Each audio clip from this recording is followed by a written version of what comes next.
what's up guys? Nandito tayo sa aking work. Sa ngayon, papahinga lang ako kasi medyo natatapos lang. So guys, yung nakikita niyo sa likod ko, yung darak. Kasi dito ako nag-work sa rice mill. Kumbaga, yung ipa, yung balat ng ipa, pigilin namin, tapos hinuliin yung darak.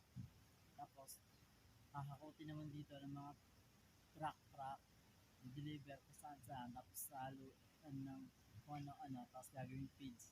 Gagawin pagkain ng baboy, manok, isda, ganun. So guys, mamaya pa kami sa inyo.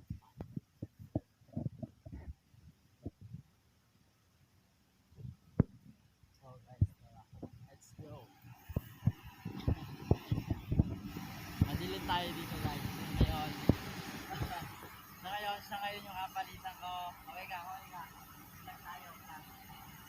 Okay ka. Ngayon guys, kasama ko sa trabaho. Then, ito yung aming ginagawa.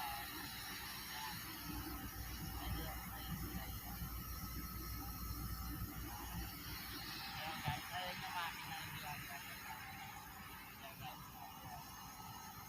Oh guys, hanggang dito na lang kasi marami pa kaming gagawin. Sige, bye-bye.